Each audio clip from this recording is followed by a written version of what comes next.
What? Are you out of your senses? I mean,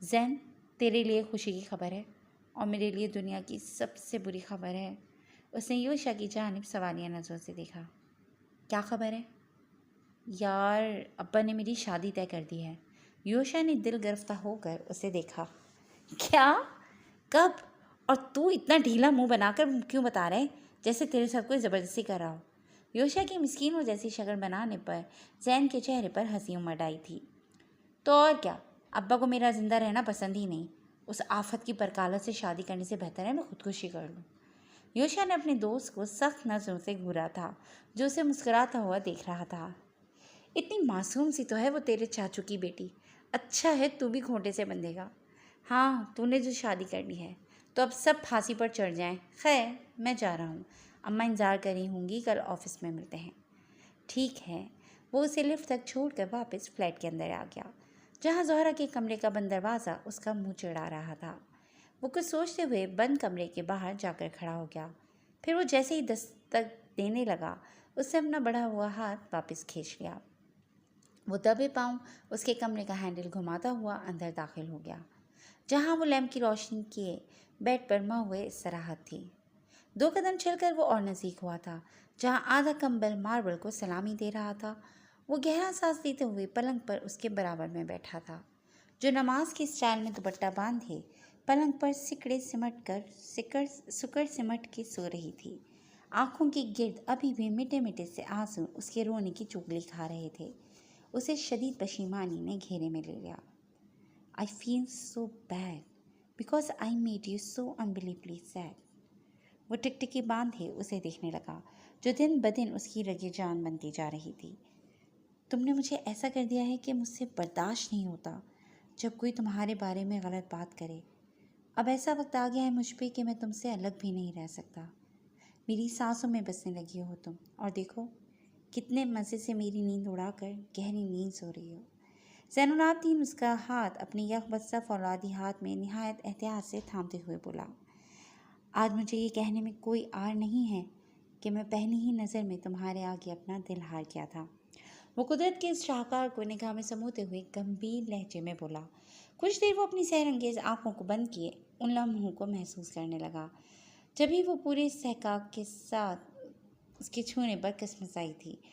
دل تو یہ کہہ رہا ہے کہ یہ لمحے طویل ہو جائیں، تم اسی طرح میرے پہلو میں رہو، لیکن اس وقت اگر تم جاگ گئیں تو دنیا کی کوئی طاقت بھی مجھے تمہارے عتاب سے نہیں بچا سکے گی۔ اس لیے اب ہم چلتے ہیں اور سونے کی کوشش کرتے ہیں۔ 10 منٹ کے اندر ریڈی ہو کر باہر آؤ، ہمیں آفس جانا ہے۔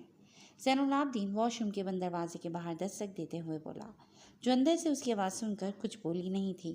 اگلے 10 منٹ بعد وہ گیلے بالوں کا میسی سا جوڑا بنائے زین العابدین کے لائے کپڑوں میں سے پنک شیفون کے ہلکے ایمبرائڈری والے انارکلی فراک اور چوڑی دار پجامے میں بنا کسی میک اپ کی بھی سادگی میں باہر دکھا رہی تھی۔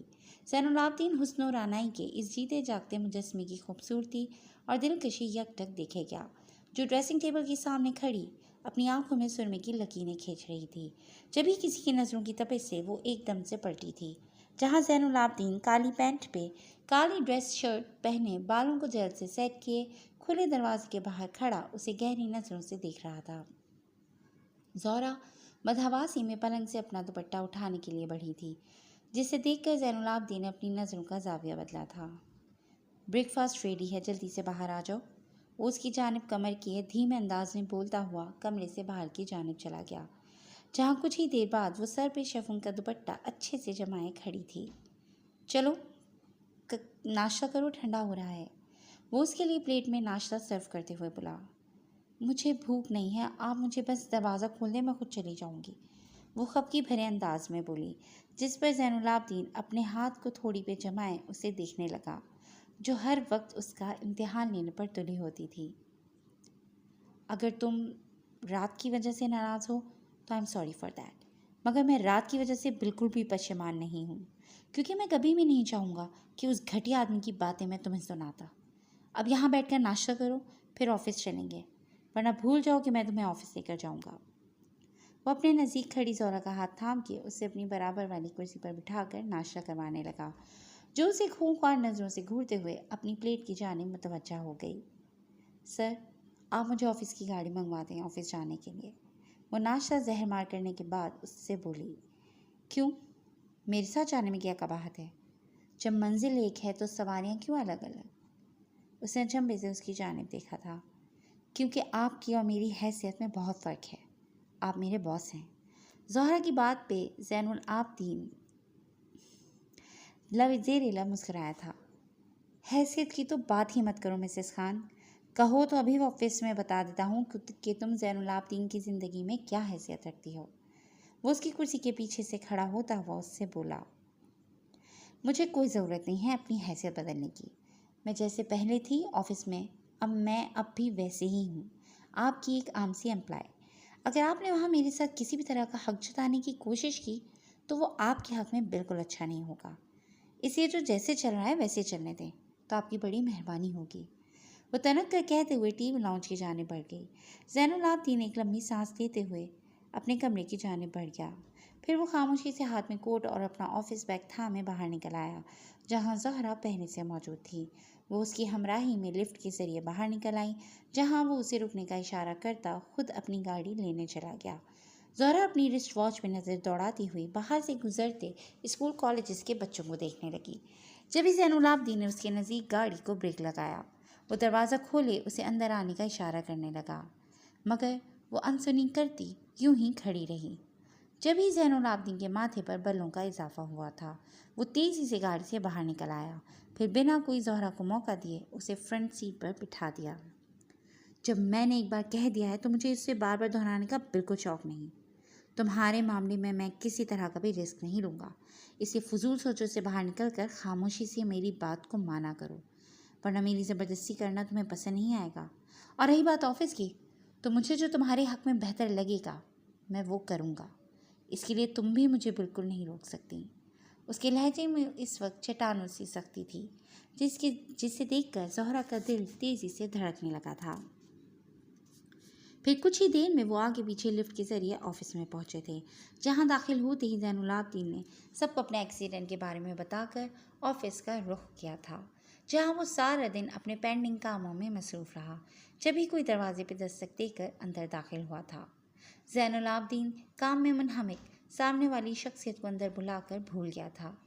اچانک اس نے سامنے دیکھا جہاں قاسم حیات خان سرمئی پینٹ کوٹ میں کھڑا جاذب نظر لگ رہا تھا۔ کیسے ہیں بھائی آپ؟ قاسم حیات خان نے اپنے بڑے بھائی کی جانب ہاتھ بڑھاتے ہوئے کہا، جسے اس نے اپنی حیرانگی کو پس پش ڈال کر اس سے بغلگیر ہو گیا۔ ٹھیک ہوں، تم سناؤ کب آئے؟ اس نے اس کی جانب سوالی انداز میں دیکھا۔ بس جس دن آپ لوگ شوٹ پر نکلے تھے اسی دن آیا تھا، پھر آپ کی گمشدگی کا پتہ چلا تو یہاں کراچی آ گیا تاکہ آپ کا پتہ کر سکوں۔ ایکسیڈنٹ ہو گیا تھا وہ ہماری گاڑی کا، جس کی وجہ سے ایسی جگہ پہ تھا جہاں سے کانٹیکٹ نہیں کر پا رہا تھا۔ وہ سیٹ کی پشت سے کمر ٹکاتے ہوئے اس کی جانب دیکھتے ہوئے بولا، سو اب کیا ارادے ہیں پاکستان میں؟ زین العابدین نے فائل کو بند کرتے ہوئے پوچھا۔ بھائی فی الحال تو ایکسپیرینس حاصل کروں گا آپ کے ساتھ رہ کر، پھر اس کے بعد کوئی کام شروع کروں گا۔ قاسم نے خوش اندامی سے زین العابدین کی جانب دیکھتے ہوئے کہا، اچھی بات ہے، پھر تو تمہیں ہمنا سب سمجھا دے گی، اسی کے پاس چلے جاؤ۔ اس کے علاوہ کوئی بھی مسئلہ ہو تو تم مجھے کہہ سکتے ہو، پر ایک بات میں تم سے ضرور پوچھنا چاہوں گا، کیا تمہاری موم کو معلوم ہے کہ تم میرے پاس کام کرنے لگے ہو؟ وہ ماتھے پہ شکنوں کا جال لیے قاسم کی جانب دیکھنے لگا، جس کے چہرے پہ الجھن رقم تھی۔ بھائی آپ کو معلوم ہے نا موم کا، وہ آپ کو ناپسند کرتی ہیں، ایسے میں انہیں بتا کر کوئی بلنڈر نہیں کرنا چاہتا، اس لیے پلیز آپ بھی بچپن والے بھائی بن جاؤ جو موم سے چھپ کر میرا خیال رکھتا تھا۔ قاسم گلوگیر لہجے میں اپنے بھائی کو دیکھتے ہوئے بولا، جو بے ساختہ اس کی جانب بڑھا تھا۔ اس سے بغلگیر ہوتے ہوئے اس کا شانہ تھپ تھپایا تھا۔ جاؤ ہمنا کے پاس، میں اسے سب سمجھا دوں گا۔ جی بھائی۔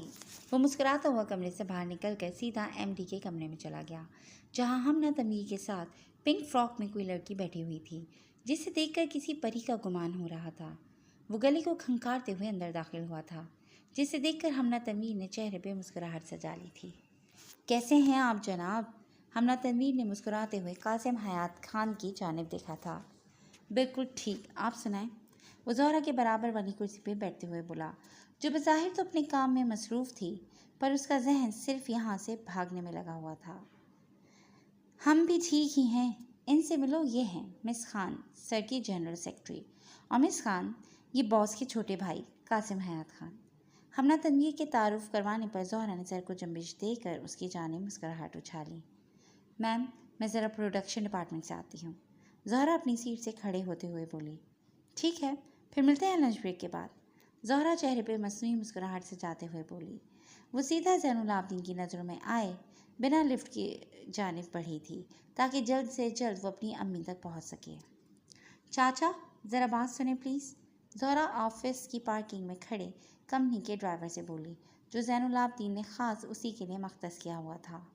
چاچا، میں گھر پہ ایک فائل بھول آئی ہوں، آپ جلدی سے چلیں، میٹنگ شروع ہونے والی ہے. وہ چہرے پہ مصنوعی پریشانی سجائے ڈرائیور سے بولی، جو فوراً گاڑی کا دروازہ کھولے کھڑا ہو گیا. ڈرائیور نہایت مستعدی سے گاڑی کو کشادہ سڑک پہ چلا رہا تھا. جبھی زہرا کی آواز نے گاڑی کی خاموشی کو توڑا. چاچا، میں آفس پرس بھول آئی ہوں. مجھے بہت ضروری کام تھا. آپ کے پاس ابھی کچھ پیسے ہوں گے؟ اسے پیسے مانگتے ہوئے نہایت سبکی سی محسوس ہو رہی تھی، پر مجبوری میں سب جائز ہوتا ہے شاید. جی بٹیا، کتنے پیسے چاہیے؟ ڈرائیور نے گاڑی زہرا کے گھر کے باہر روکتے ہوئے پوچھا. چاچا، مجھے 5,000 روپے چاہیے، میں آپ کو جلد ہی واپس کر دوں گی. اس نے ماتھے پہ آئی شبنم کو صاف کرتے ہوئے کہا. جی ہاں بٹیا، یہ لو، جب ہوں گے تب لوٹا دینا. ڈرائیور نے زہرا کی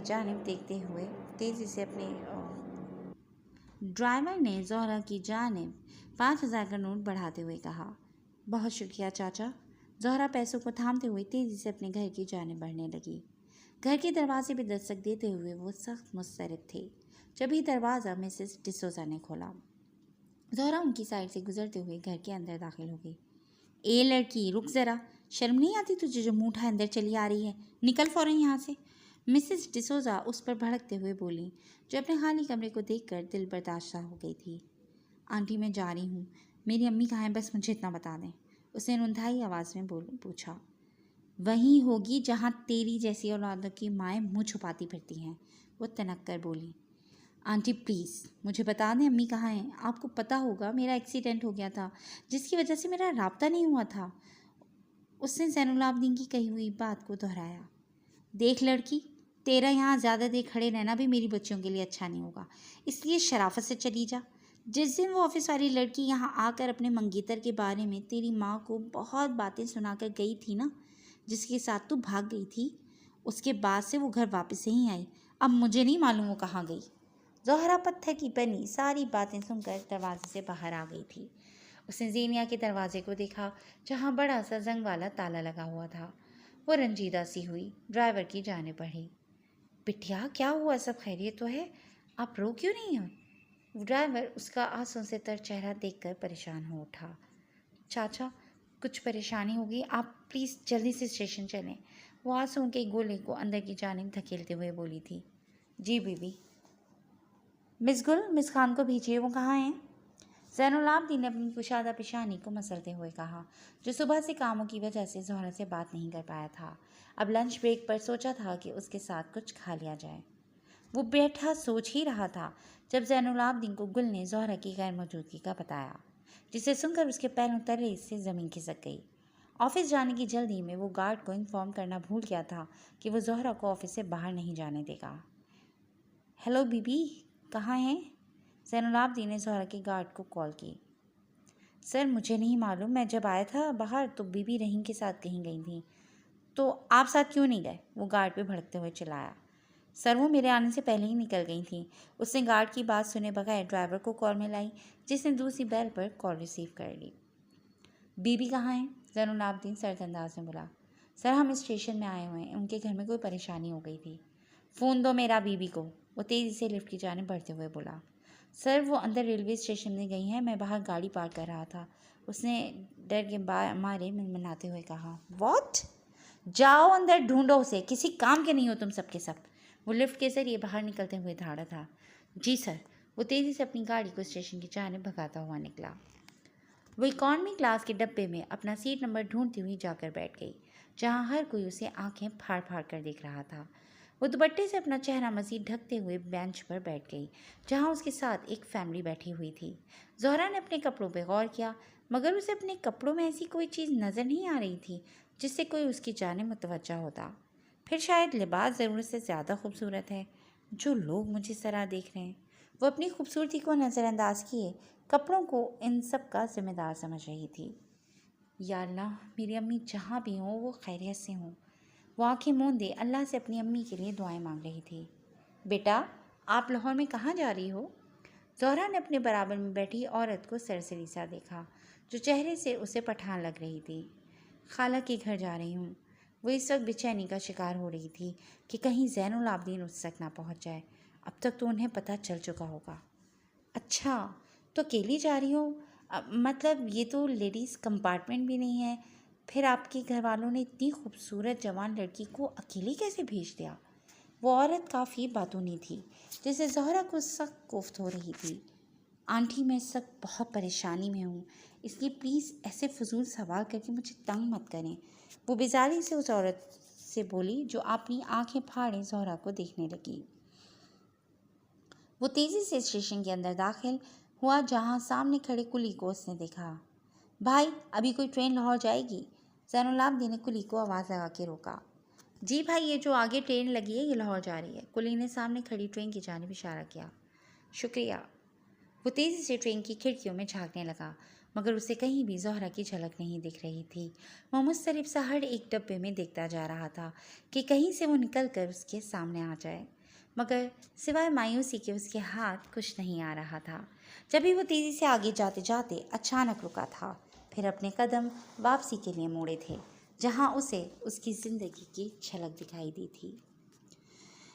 ہائے، آج کل کی لڑکیوں کی منہ زبان گز بھر کی ہوتی ہے۔ میں نے کیا ایسا کہہ دیا جو تمہیں برا لگ گیا؟ بس یہی تو کہا تھا کہ اکیلی جوان لڑکی کو ٹرین میں بھیج دیا، ادھر سے خوبصورتی بھی توبہ شکن۔ وہ عورت زہرا سے کلس کے بولی جو اپنی نظریں نیچے جھکائے خاموشی سے بیٹھی تھی۔ اکیلے کہاں بھیجا ہے محترمہ؟ میں جو ہوں ان کے ساتھ، ان کا شوہر۔ وہ زہرا کو اپنی سرد آنکھوں سے دیکھتے ہوئے بولا جو اسے یہاں دیکھ کر جھنجھلا گئی تھی۔ چلو، اس نے زہرا کی جانب اپنی چوڑی ہتھیلی پھیلائی تھی جسے دیکھ کر زہرا نے نظر انداز کر دیا تھا۔ زہرا، گھر چلو۔ اب کی بار اس کے لہجے میں بلا کی سختی تھی جسے دیکھ کر زہرا کو اس سے خوف سا محسوس ہو رہا تھا۔ اس کی رگیں غصے سے تن گئی تھیں۔ وہ اس کا ہاتھ خود سے تھامتے ہوئے آگے کی جانب چل پڑا اور احتیاط سے سیڑھیوں سے اتارتے ہوئے باہر کی جانب نکل آیا جہاں اس کی گاڑی کھڑی تھی۔ رحیم چاچا، آپ آفس جائیں، وہ انہیں دیکھتے ہوئے بولا، پھر پلٹ کر زہرا کا ہاتھ تھامے اسے اپنی گاڑی میں بٹھایا اور خود بھی گھوم کر ڈرائیونگ سیٹ سنبھالتے ہوئے اس نے فلیٹ کی جانب گاڑی موڑ لی۔ زہرا نے چہرہ موڑ کر اس کی جانب ترچھی نظروں سے دیکھا جس کے چہرے کے نقوش غصے سے تنے ہوئے تھے۔ اسے دل ہی دل میں زین العابدین سے خوف سا محسوس ہو رہا تھا جو لبوں کو بھیجے ہوئے مستعدی سے گاڑی چلا رہا تھا۔ وہ صبر کا کڑوا گھونٹ اندر اتارتی ہوئی کھڑکی سے باہر دیکھنے لگی۔ پھر کچھ ہی دیر میں وہ اسے سیدھا لفٹ کے ذریعے اوپر لے آیا جہاں فلیٹ کے اندر داخل ہوتے ہی زین العابدین نے اپنا کوٹ اتار کر صوفے پر پھینکا تھا، پھر اپنی ٹائی کو ڈھیلا کرتے ہوئے سردی کے اس موسم میں پنکھے کو تیز چلایا تھا تاکہ اس کے اندر لگی آگ کو کچھ راحت مل سکے۔ اس دوران زہرا صوفے پہ بیٹھی اپنی مخروطی انگلیوں کو مسلسل چٹک رہی تھی۔ یہ کیا کرنے لگی تھی تم زہرا؟ کیا میں پوچھ سکتا ہوں؟ وہ سپاٹ چہرے کے ساتھ اس کی جانب دیکھتے ہوئے طیش میں بولا تھا۔ جواب دو، بہت ہمت آ گئی تھی تمہیں جو اتنا بڑا قدم اٹھا لیا تھا۔ اگر مجھے نہیں معلوم ہوتا تم تو اکیلے نکل گئی تھی۔ وہ غیظ و غضب میں بھرا ہوا جارحانہ انداز میں اس کا بازو تھام کے بولا جو سر جھکائے رونے میں مشغول تھی۔ جواب دو، اب خاموش کیوں بیٹھی ہو؟ وہ ایک اور جھٹکا دیتے ہوئے بولا جس کی زبان تالو سے جا چپکی تھی۔ تو کیا کرتی میں؟ آفس میں کام کرتی، پھر یہاں واپس آ جاتی، کھانا کھاتی اور سو جاتی، یہی سب کچھ کرتی رہوں میں؟ آپ کو کیا معلوم ماں کی محبت کیا چیز ہوتی ہے؟ مجھے ایسا لگ رہا ہے جیسے میری کوئی بہت قیمتی چیز گم ہو گئی ہے جس کے بنا مجھے ایک لمحے کے لیے بھی چین نہیں مل رہا۔ میرا بس چلے تو میں اپنی امی کو ایک لمحے میں ڈھونڈ لوں، پر میں کیا کروں، کہاں سے لاؤں انہیں؟ جانے کہاں چھپ گئی ہیں وہ؟ مجھ سے نہیں برداشت ہوتا ایسے ہاتھ پہ ہاتھ دھرے بیٹھی رہوں۔ وہ وحشت زدہ سا چہرہ لیے بے بسی سے رو پڑی تھی جسے سن کر زین العابدین کے ماتھے پر شکنوں کے جال میں کمی آئی تھی۔ وہ اٹھ کر اپنے کمرے میں گیا تھا جہاں سے وہ واپس ہاتھ میں ایک انویلپ تھامے ہوئے آیا تھا۔ پڑھو اسے۔ وہ اپنی جیب سے سگریٹ اور لائٹر نکالتے ہوئے بولا، یہ تمہاری اور میری ہفتے کی لاہور کی ٹکٹس ہیں۔ مجھے بہت اچھے سے معلوم ہے ماں کا پیار ایک بچے کے لیے کیا ہوتا ہے، اور مجھ جیسے لوگ اس چیز کو بہت اچھے سے محسوس کر سکتے ہیں جنہیں اپنی ماں کا پیار بچپن سے ہی نہ ملا ہو۔ خیر، اگر تم مجھ پر تھوڑا سا بھی بھروسہ کرتی ہو تو آج کے بعد ایسی حرکت مت کرنا۔ لڑکیاں کھلی تجوریوں کی طرح ہوتی ہیں جن کی طاق میں ہر گلی کے کونے میں درندے صفت انسان بیٹھے ہوتے ہیں۔ اسی خود کو میری عزت سمجھ کر اپنی حفاظت کرنا۔ اگر تمہیں کہیں بھی جانا ہے تو مجھے بولو، میں تمہیں خود لے کر جاؤں گا، پر اب اس طرح اکیلے مت نکلنا۔ اس نے اپنے مخصوص نرم سے لہجے میں اس سے التجا کی تھی۔ جانے کیوں اس کے معاملے میں وہ اس پر سختی نہیں کرنا چاہتا تھا۔ اس کا روندھا لہجہ زین العابدین کو بے چین کر رہا تھا، جو منہ پر قفل لگائے بیٹھی تھی۔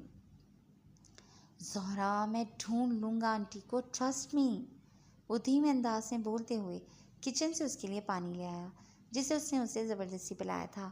پھر باقی کا بچا ہوا پانی خود بھی پینے لگا۔ میں آفس جا رہا ہوں زہرا، نیچے گارڈ اور ڈرائیور ابھی کچھ ہی دیر میں آ جائیں گے۔ تمہیں جہاں جانا ہے ان کے ساتھ جاؤ، بس ایک احسان مجھ پر کر دینا، کہیں بھی نکلنے سے پہلے مجھے انفارم ضرور کرنا۔ وہ سگریٹ پیتے ہوئے اسے دیکھ کر بولا، جس کے آنسو تو تھم گئے تھے پر وہ ابھی بھی ہچکیاں لے رہی تھی۔ میں دروازہ لاک لگا کر نہیں جا رہا تاکہ تمہیں یہ احساس ہو کہ زین العابدین نے تمہیں یہاں قید نہیں کیا، بلکہ اس دنیا کے سرد و گرم تھپیڑوں سے سنبھال کر رکھا ہوا ہے۔ دونوں کے درمیان اس وقت ایک معنی خیز سی خاموشی تھی۔ ایک جانب ایک اضطرابی حالت میں اپنے اندر پھیلے انتشار کو انگلیاں چٹک کر دور کر رہی تھی، تو دوسری جانب زین العابدین اسموکنگ کرتے ہوئے مسلسل اسے گہری نظروں سے دیکھ رہا تھا۔ وہ 2 قدم اس کے نزدیک آیا تھا۔ I become protective because I can't afford to lose you ever، وہ دھیمے انداز میں کہتا ہوا اس کے برابر میں براجمان ہوا تھا۔ میں آفس جا رہا ہوں، سب کام پھیلا ہوا ہے وہاں، پلیز اب کسی بھی بات کے لیے رونا مت تم۔ بالکل بھی اکیلی نہیں ہوں، میں تمہارے ساتھ ہوں، بس مجھے تھوڑا سا وقت دو، میں آنٹی کو ڈھونڈ لوں گا۔ ڈرائیور کے ہاتھ پہ موبائل بھیجوں گا، اسے رکھ لینا اور کھانا بھی فوراً کھا لینا۔ میں بس جلدی سے اپنا کام نپٹا کے آ رہا ہوں، ویسے بھی میرا دھیان ادھر نہیں لگے گا۔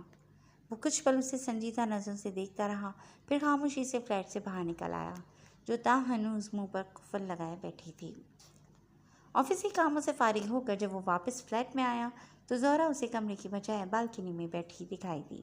وہ دونوں ہاتھوں میں چہرہ لیے متورم سی آنکھوں سے اس حد تک سوچ میں گم تھی کہ اسے زین العابدین کے آنے کی بھی خبر نہ ہو سکی۔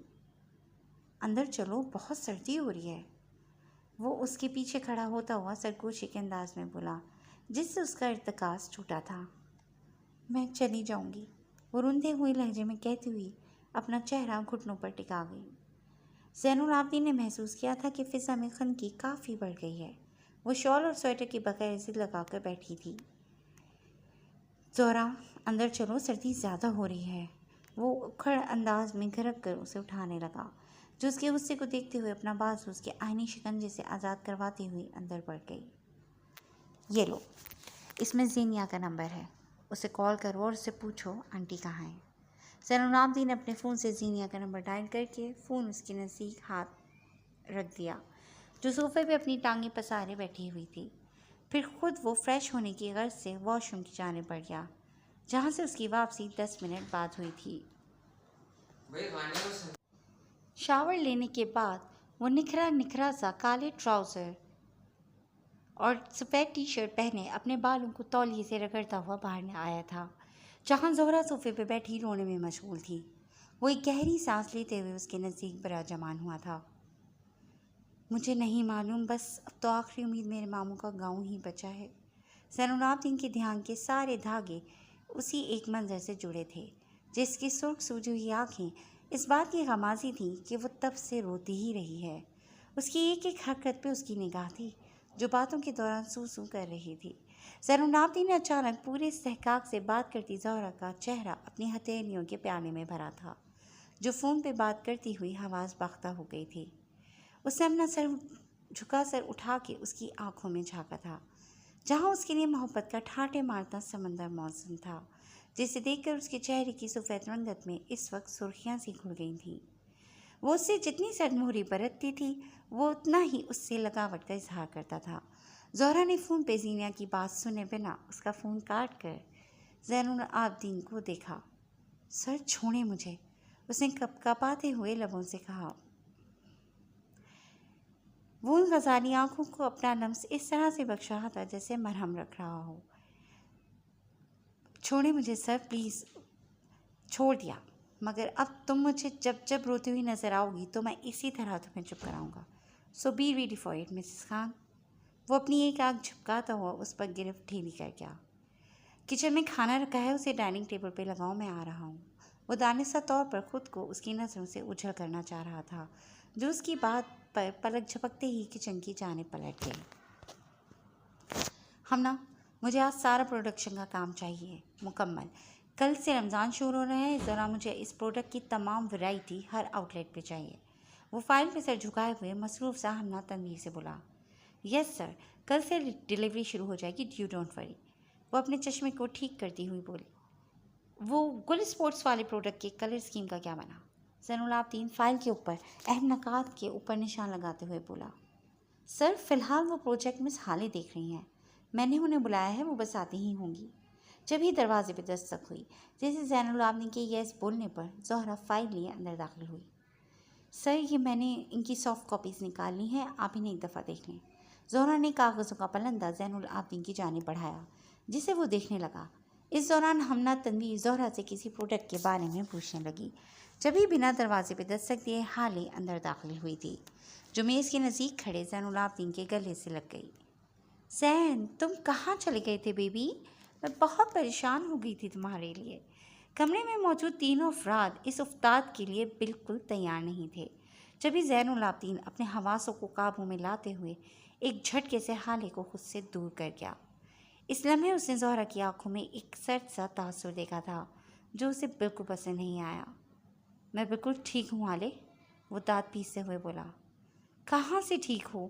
مجھے تو تم پہلے سے بہت کمزور لگ رہے ہو، وہ زہرا اور ہمنا تنویر کی موجودگی کے باوجود زین العابدین کے سینے پر ہاتھ رکھ کر بولی جو اس کے حد درجہ بے باکی پر سیخ پا ہو گیا تھا۔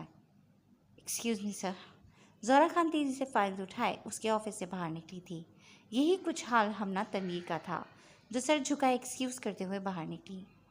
یہ کیا طریقہ تھا ہاں؟ کیا میں وجہ جان سکتا ہوں اس بےہودگی کی؟ وہ اپنی فولادی ہاتھ کی گرفت میں اس کا بازو تھام کر ہلکے بل چلایا تھا۔ بیبی، میں نے تو کچھ نہیں کہا، میں تو بس تمہارا حال احوال پوچھ رہی تھی، اس میں برا منانے کی کیا بات ہے؟ حالے چہرے پہ معنی خیز مسکراہٹ سجائے کرسی پہ پراجمان ہوئی تھی۔ حالے، میں تمہیں اچھے سے جانتا ہوں، ابھی جو تم نے کیا تھا وہ آج کے بعد مت کرنا، ورنہ میں یہ بھول جاؤں گا کہ تم میری کزن ہو، زین العابدین نے اپنا غصہ ضبط کرتے ہوئے کہا۔ وہ پرنٹ روم میں کھڑی ایک ہی صفحے کی بار بار غائب دماغی سے پرنٹ نکال رہی تھی۔ اس وقت وہ شدید کوفت کا شکار ہو رہی تھی۔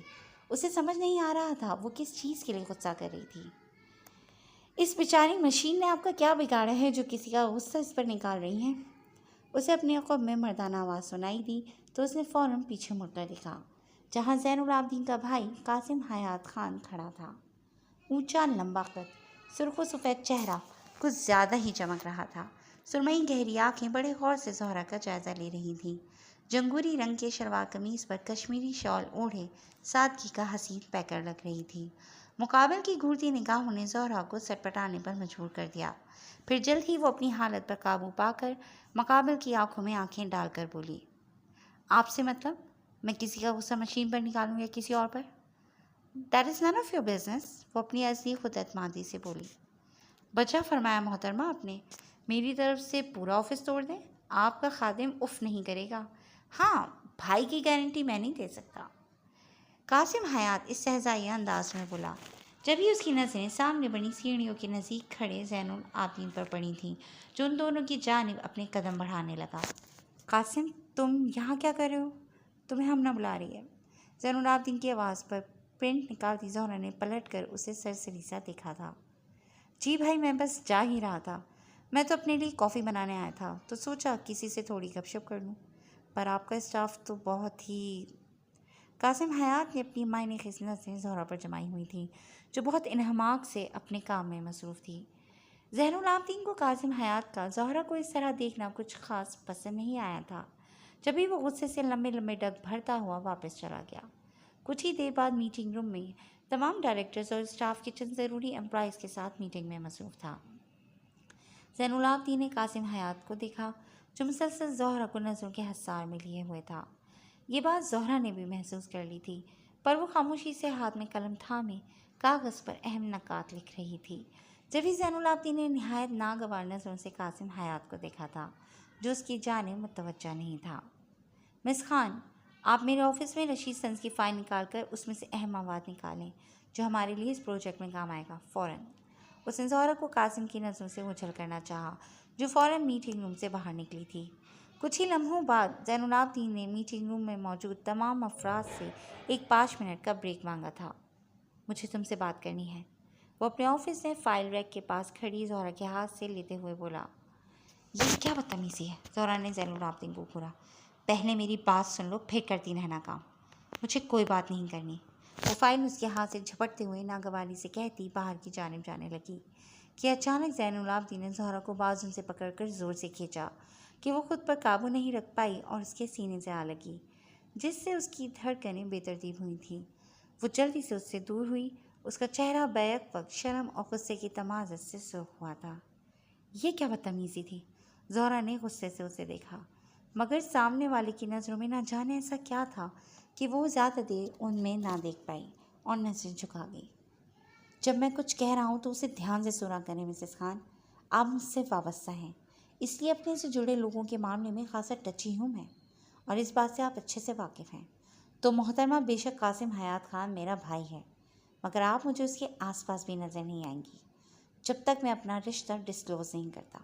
ایسا کیوں ہے، کیا وجہ ہے، یہ سب جاننا آپ کے لیے فی الحال ضروری نہیں۔ میں اپنی بات کو دہرانا پسند نہیں کرتا، اس لیے بہتر ہوگا آپ محتاط رہیں۔ وہ اس کی باتوں پر سیٹل ہوتی اسے ٹک ٹک ٹک باندھے دیکھنے لگی جو جاتے ہوئے اس کے رخسار کو تھپتھپاتا ہوا باہر نکل گیا۔ سر، آپ کی وائف کو کب سے ہوش آ گیا ہے، آپ ان کے سامنے کیوں نہیں جاتے؟ نرس نے کمرے کے باہر رکھی کرسی پہ بیٹھے آدمی سے کہا، جو کتنے دنوں سے یوں ہی اس کے پاس صرف غنودگی میں جاتا تھا، پھر جیسے ہی وہ بیدار ہوتی تھی تو کمرے سے باہر نکل آتا تھا۔ مجھے ڈر لگتا ہے اس وقت سے نرس، جب میں اس کے سامنے جاؤں گا تو وہ کیا سوچے گی میرے بارے میں، جانے وہ مجھے پہچانے گی بھی یا نہیں۔ وہ خود سے بڑبڑاتے ہوئے دیوار سے اپنا سر ٹکا گیا۔ جبھی فیا کے چلانے کی آوازیں اندر سے آنے لگیں، جہاں سے ایک نرس باہر کی جانب آئی۔ سسٹر، کیا ہوا؟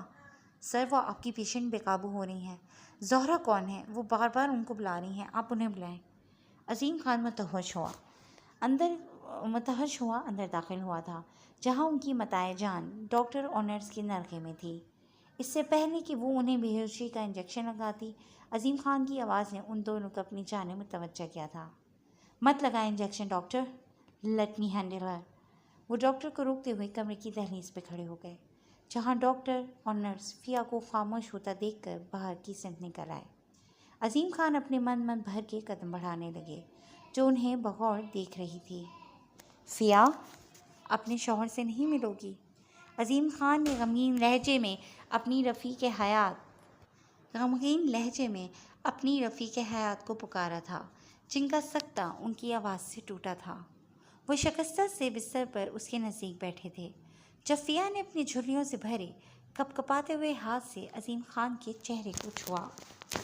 عظیم، آپ کہاں چلے گئے تھے مجھے چھوڑ کر؟ میں نے آپ کا وعدہ نبھایا تھا، پر آپ نے نہیں نبھایا۔ آپ کو میرا بالکل خیال نہیں آیا کہ میں آپ کے بنا کیسے رہوں گی؟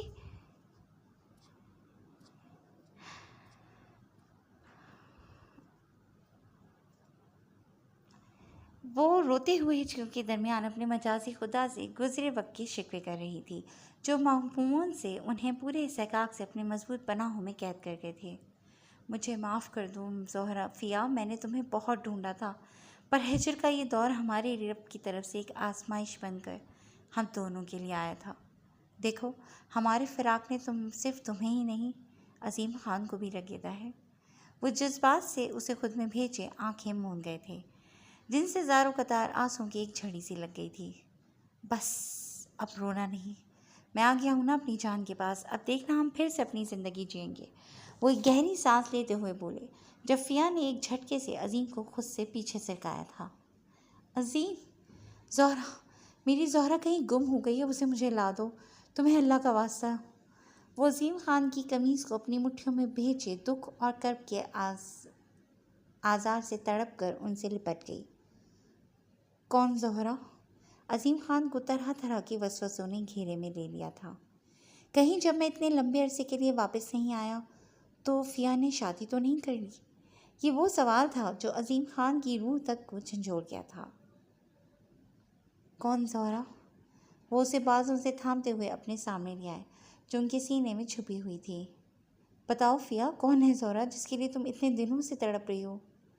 مجھے کوئی ایسی بری خبر مت سنانا کہ تم نے اس ہجر کے دور میں کہیں کسی اور کو ہم سفر چن لیا ہو۔ اس بات سے فیا کا دل جیسے کسی شکنجے کی زد میں آ گیا تھا۔ وہ تڑپ اٹھی تھی۔ نہیں عظیم، نہیں، فیا صرف آپ کی ہے، ازل سے، اور آپ کی ہی رہے گی آخری دم تک، وہ رندی آواز میں بولی تھی جس نے عظیم خان کی روح تک کو محبت سے سرشار کر دیا تھا۔ وہ جذبات کا تموچ لیے ان کی روشن پیشانی پر اپنے تشنہ لب رکھ گئے تھے۔ عظیم، زہرا ہماری بیٹی ہے، زہرا عظیم خان۔ فیا کی بات نے ان کے جسم کے رونگٹے کھڑے کر دیے۔ ایک بار پھر کہنا فیا، کیا تم سچ کہہ رہی ہو؟ فیا نے مسرت بخش انداز میں سر کو جنبش دی تھی جس پر عظیم خان دل میں رب کا شکر ادا کر رہے تھے جس نے انہیں ایک لمبی مسافت کے بعد اپنے کنبے سے ملایا تھا۔ وہ کچھ دیر کے توقف کے بعد بولے، کہاں ہے میری بیٹی فیا؟ مجھے اس سے ملنا ہے۔ اس کے بد نصیب باپ کو تو یہ بھی نہیں معلوم تھا کہ وہ ایک بیٹی کا باپ بھی ہے۔ وہ دل گرفتہ ہوئے فیا کو بستر پر واپس لٹاتے ہوئے بولے، مجھے بتاؤ فیا، کہاں ہے میری بیٹی؟ عظیم خان اپنی بھیگی آنکھوں کو خشک کرتے ہوئے بولے، جنہیں فیا نے زہرا کے ساتھ پیش آنے والے سارے واقعات چیتا چیتا بتا دیے، جسے سن کر وہ متفکر ہو گئے۔ تم پریشان مت ہو میری جان، جیسا میرے رب نے ان تشنہ آنکھوں کو تمہارا دیدار کرایا ہے، اسی طرح میری بیٹی سے بھی مجھے ملائے گا۔ بس تم اب اپنی ساری پریشانیاں بھول جاؤ۔ یہ عظیم خان اللہ کے حکم سے ان سب پریشانیوں کو اپنے خاندان سے دور کر دے گا۔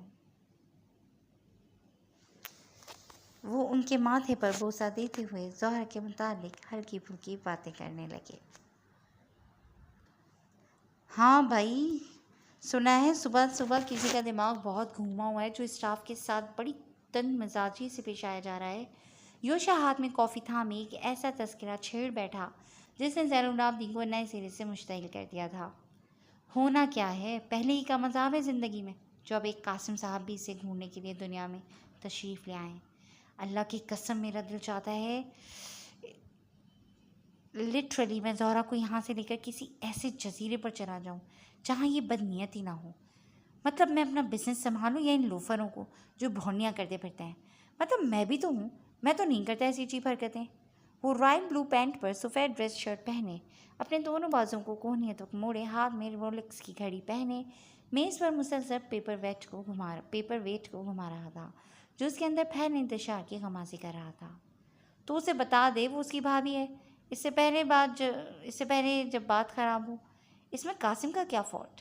یوشا کی بات پر زین العابدین کا پیپر ویٹ پہ چلتا ہوا ہاتھ رک گیا۔ ٹھیک کہہ رہا ہے، کچھ نہ کچھ تو کرنا پڑے گا اب۔ وہ اپنے چہرے پہ آئی ہلکی داڑھی پر ہاتھ پھیرتے ہوئے عزت چھو کر بولا۔ جبھی زین العابدین کے فون پر چاچو کالنگ لکھا دیکھ کر زین العابدین کے چہرے پہ مسکراہٹ چھا گئی۔ السلام علیکم چاچو۔ کہاں ہو چاچو کی جان، کوئی خیر خبر ہی نہیں، اور یہ نمبر کیوں اتنے دنوں سے بند کیا ہوا تھا؟ وہ تو میں نے اتفاق میں ملایا کہ چلو چیک کرتا ہوں آج نواب صاحب نے فون کھولا ہے یا نہیں، تو معلوم ہوا کہ کھل گیا ہے۔ عظیم خان فیا کا چہرہ دیکھ کر مسکراتے ہوئے بولے، جی چاچو، کچھ کام کی وجہ سے بزی تھا، اسی لیے فون بند کر دیا تھا تاکہ میں یکسوئی سے کام کر سکوں۔ وہ فون پہ بات کرتے ہوئے یوشا کو لائٹر کے لیے اشارہ کرنے لگا جس کا لائٹر جلنے سے جواب دے گیا تھا۔ یہ کیسا کام ہو رہا ہے یار کہ تم اپنے گھر والوں سے ہی رابطہ نہ کرو؟ آج آ کے وہ تمہارا مینیجر معیز اسی کی سنتے رہو۔ بس ویسے تمہیں خوشخبری سنانی تھی، تمہاری چاچی مل گئی ہیں مجھے۔ واٹ؟ زین العابدین اپنی سیٹ سے اچھل کر کھڑا ہو گیا۔ چاچو آپ کیا کہہ رہے؟ میری گمشدہ چاچی آپ کو 25 سال بعد مل گئی؟ ریئلی؟ اس کے چہرے سے خوشی جھلک رہی تھی۔ ہاں یار، تم یہاں ہسپتال آؤ، پھر مل کر بات کریں گے، میں تمہارا بے صبری سے انتظار کر رہا ہوں۔ عظیم خان فوزیہ کے ہاتھ کو تھامے اسے سہلاتے ہوئے بولے، جی چاچو، بس میں تھوڑی دیر میں نکلتا ہوں آفس سے، آپ اسپتال کا نام بتائیں۔ پھر زین العابدین عظیم خان سے چیدہ باتیں کرتا ہوا اٹھ کھڑا ہوا۔ یوشا، میں چاچو کے پاس اسپتال جا رہا ہوں، تو یہاں سب سنبھال لینا، زہرا بھی ادھر ہی ہے، اس کا بھی دھیان رکھنا، اور حالے کو بھی دیکھ لینا کوئی پرابلم نہ کرے۔ فکر مندی اس کے چہرے سے جھلک رہی تھی۔ Don't worry, I am here, by the way, congratulations buddy. Yusha Zain ul Abideen سے بغل ہوتے ہوئے بولا، شکریہ بڈی، میں چلتا ہوں، تو دیکھ لینا سب۔ ہاں۔ وہ تیزی سے زہرا کے آفس میں داخل ہوا، جہاں کا ماحول دیکھ کر اس کے 14 طبق روشن ہو گئے تھے۔ جی فرینڈز، آج کے لیے بس اتنا ہے۔ انشاءاللہ بہت جلد آپ کے سامنے ایک نئی ایپیسوڈ لے کر حاضر ہوں گے۔ تب تک کے لیے ٹیک کیئر اینڈ اللہ حافظ۔